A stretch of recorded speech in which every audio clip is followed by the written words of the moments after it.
You are listening to the Built to Grow podcast.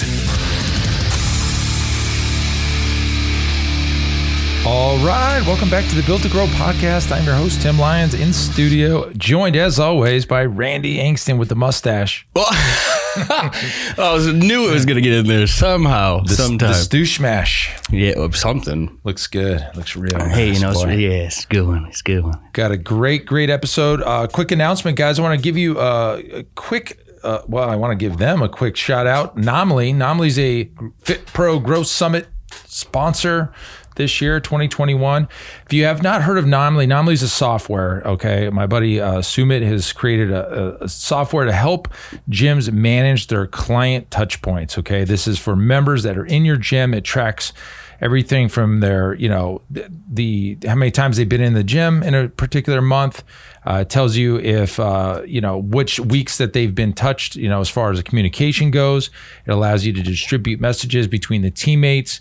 It's a great product. If you guys are struggling with communicating with your current clients, keeping the retention high, keeping that accountability in place, you definitely want to check out Nomly, Naamly. Use code WG2021 for Winning Gym 2021, guys. Go check out Nomly. So that being said, guys, we are getting close to selling out this Growth Summit. Yeah. Sold a couple more today, which is awesome, guys. I am so pumped. I'm finally, relieved to see these tickets are pretty much done. Yeah. If you haven't grabbed your ticket yet, winninggym.com/Scottsdale and grab one of the last couple seats that we got there. Can't wait to see you guys. Is long overdue. Mm-hmm. It's going to be a great time. I mean, everybody's starting to get that feeling like it's getting closer. Yes. The conversations are starting. People are starting to, hey, can't wait to see you, that type of thing. And I'm stoked. Everybody's ready to party. No, but really, guys, if you have not heard about the Growth Summit, it's a great event. We're going to go rub elbows in person finally. Got some great speakers lined up, some of my good friends, some people that I respect, and they're going to drop knowledge on people, but it's going to force you to think differently. And that's the key here. Isn't just another business seminar, a fitness seminar where you're, talking about posterior chain activation and, foam rolling. We're talking business. We're talking about, heck, Rick Mayo's been in the business 30 years. He's going to share his triumphs and failures. Yeah, there you things go. that he's learned in over the years. Buddy Frank Nash is going to be speaking about profit centers. He's a great master of maximizing client revenue per client, and he just does a great job with that. And we just got some great speakers: tax consultant, nutrition experts, website design guys. Yeah, it's all over the place. Yeah, very cool. And so just wanted to kind of throw that out there before the episode. But what do we got today? Today's going to be an interesting one because you brought this up just before. Yeah. And when you told me what you've been hearing, I'm like, yeah, that is what you hear all the time. So what is it? It's why $1 million gym.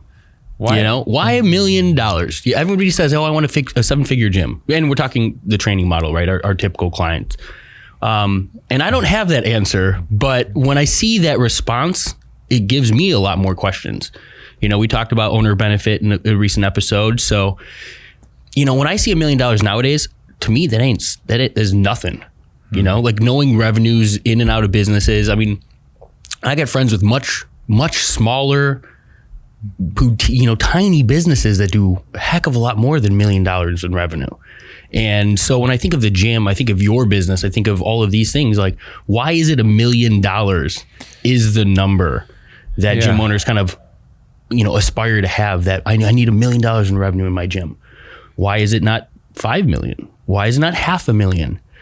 Why is it the focus on $1 million gym and not, I want to make 250,000 cash at the end of the year? Yeah. What is it about that number? Well, I think it's a little bit of a vanity thing. I can kind of see that. Vanity metric. It may go back to, ClickFunnels took the world by storm, especially in the gym owner space, where the 2 Comma Club was such a high achievement. That's $1 million in a funnel. In a funnel. The 7-figure gym, I'm be honest with you guys, that there's, in the training model, they're not that common. Like, I don't care who says they have a 7-figure gym. I know a few that do, but it's probably 1%. it's probably 1%. So, and I think I told you guys the whole reason for the Growth Summit out there, it was because we did this survey and we asked that question, what's your revenue, and be honest. And most of the people were making, $100 grand or less per year. So, $1 million gym isn't that common. I will tell you, like a couple guys I know, Frank, Rick, I think Vince up in New Jersey does $1 million. We did $1 million. We don't anymore.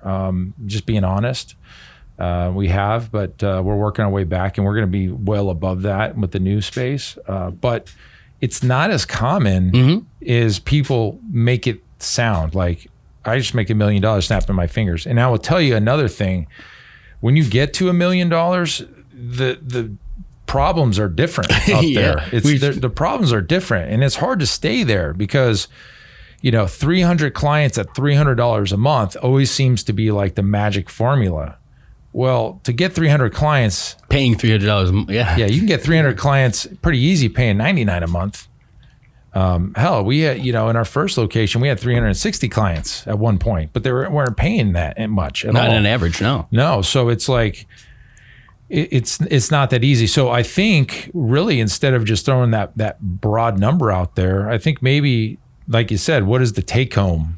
Because there's gyms that do 250, but 50% profit margin. Exactly. So, I mean, a gross revenue goal is one thing, but like you said, it's kind of a vanity metrics, like, because all of everything beyond that is where like the real results lie, right? What is your profit? What is the take home? Where does that go from there? Yep. Are you paying yourself out of that $1 million and then from the profit? And so I don't know, that number just, I see it all the time. It's almost every single time we ask one of our training clients, what's your revenue goal? It's $1 million. But I don't think they're thinking about it. I think you just throw it out there. Is it just is that what it is? Kind of. I mean, it's easy to say I want $1 million gym, but what does that look like? What does that mean? What does that mean? Yeah. I think, guys, I've talked about a long time ago, Profit First, which is this accounting process or system that we adopted for the gym that we like. It's interesting. It takes a little maintenance, where the other way was just same account in, same account out. You never really looked. This one, you've got to like move money around at least in the beginning once a week, but more like twice a month kind of now. Sure. But there's a lot of benefits to managing your cash flow in that way, that you don't need $1 million to make a really, really good lifestyle and, take home money for the family, for the business, reinvest it, like that's what you should be doing a lot with some of this.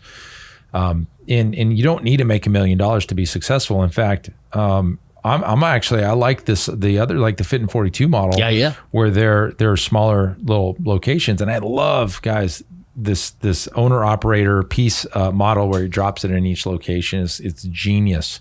In fact, I think, after long deliberation, that's probably the direction we're going to go with, but we're going to buy the real estate. That's my play.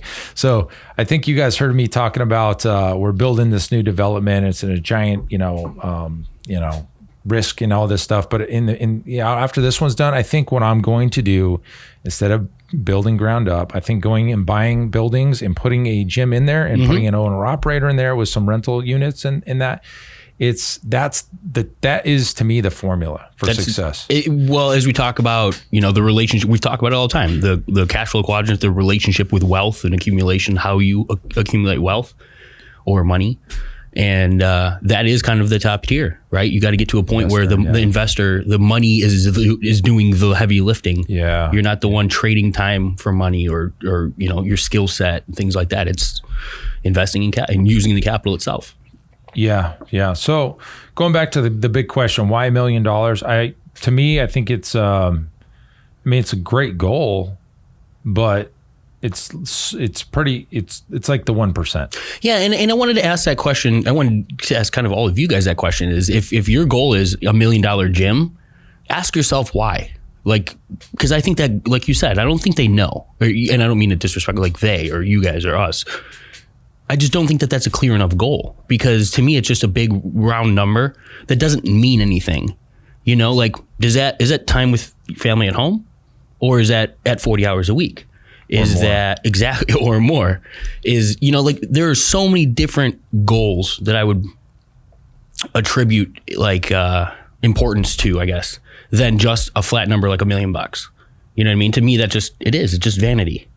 Well, yeah. What comes with $1 million? So it could be exactly. It could be you buried in the gym 24/7 and having to grind it out every day for the $1 million.